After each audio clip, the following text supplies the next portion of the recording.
morning, everyone. Hoping you're doing well. Welcome to Great Neck and another Tuesday tune-up this week.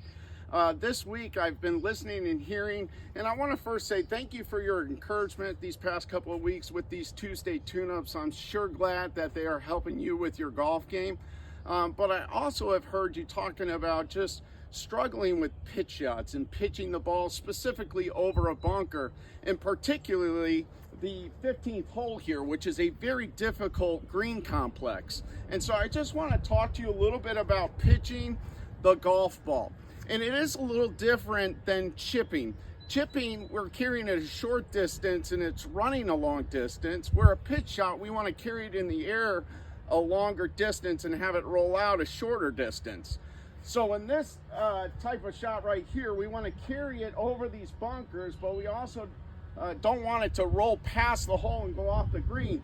So we want a higher shot with more loft and spin, and not allowing that ball to release or roll out. And so the difference between chipping motion and a pitching motion is very simple. Most people play the balls too far back in their stance, and the handle gets forward when hitting a chip shot. And so what tends to happen to most people is they hit a shot with the hands forward, and even if they hit it good, the ball releases and rolls out because the handle of the golf club is so far forward of the golf ball when it's struck. This also creates problems too sometimes, because the club being that far, or the handle being that far forward of the golf ball, it initiates a steeper swing, which we also can hit the ground first and actually chili dip it into these bunkers, which I've also heard from some of you saying that has happened. So what we want to do in a pitch shot is ultimately set up correctly. We need to get a little bit closer to the ball and get a little taller. And what this helps with is getting this shaft more vertical so we can swing it back and through, okay? But what you want to do in a setup is get the ball a little bit more forward, where the hands are even with the ball or even slightly behind the golf ball. And the key to this golf shot is exposing the bounce when you go through. So on your wedge, or all your wedges, we have a thing called bounce on the back of the club. And as you open up this club, you'll see that the bounce is shown or more visible. And what the bounce does is absolutely just helps skid or bounce off of this grass, and it doesn't dig.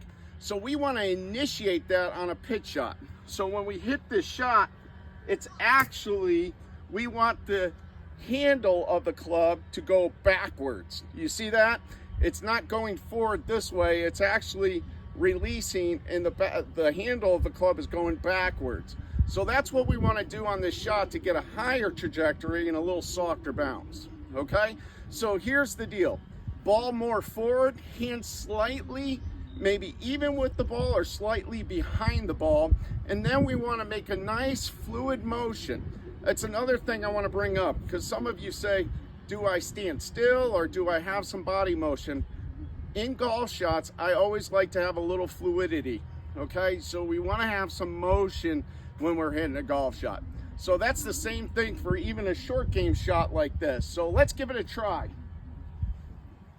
So we're on the right side of 15, got the bunkers in front of us, got to hit a high shot, right? So I get the ball a little bit further forward, expose the bounce by opening the blade, hands are even or slightly behind, and then all I'm going to do is try to swing the club back and through.